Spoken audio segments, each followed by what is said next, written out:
The prolonged duration of the war foreshadowed growing difficulties for the Central Powers. Germany, in response, intensified its submarine attacks on Great Britain. This strategy, however, provoked the United States, whose economy had suffered from these attacks, to join the war on April 6, 1917, following intense domestic propaganda. Meanwhile, the Russian Revolution in October 1917 led Lenin to withdraw from the conflict. Through the Treaty of Brest-Litovsk, Russia ceded Poland, the Baltic states, and recognized Ukraine's independence. This allowed Germany to shift troops from the Eastern Front to the Alpine Front, where the disastrous Battle of Caporetto occurred.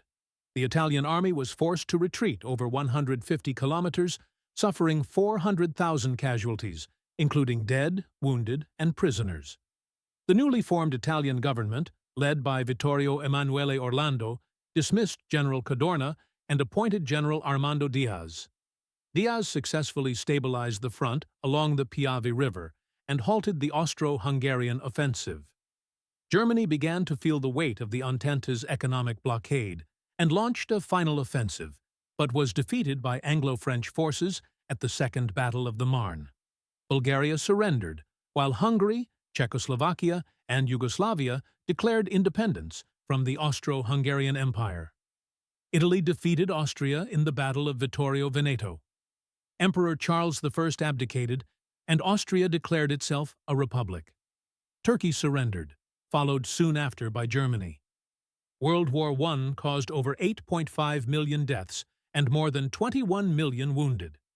The peace treaties were negotiated in Paris starting on January 18, 1919, with the four major Allied powers represented by Georges Clemenceau for France, David Lloyd George for Great Britain, Woodrow Wilson for the United States, and Vittorio Emanuele Orlando for Italy.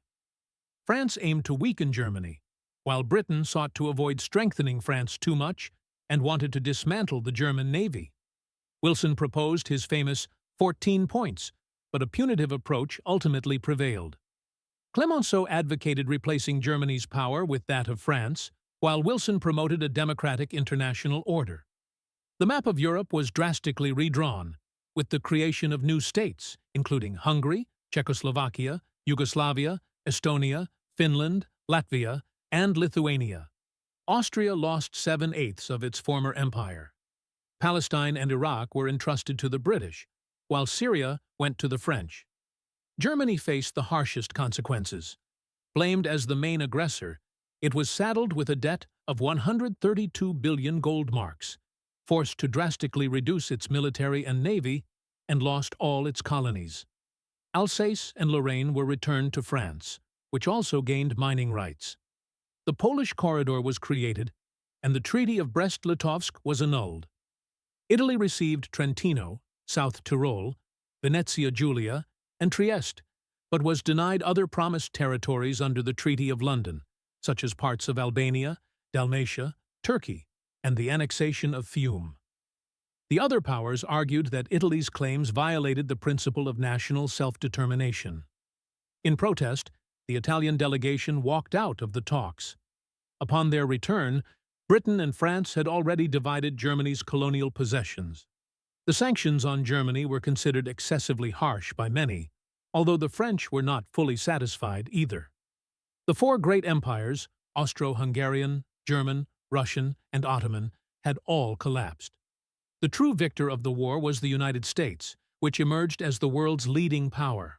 On the eve of World War I, the U.S. owed $5 billion to Europe. By the end, Europe owed the U.S. $7 billion. The economist John Maynard Keynes, who attended the peace negotiations, judged the terms imposed on Germany as excessively severe. In his book, The Economic Consequences of the Peace, he predicted they would lead to deep social and economic unrest, eventually giving rise to authoritarian regimes in Germany, an outcome that indeed occurred with the rise of Nazism.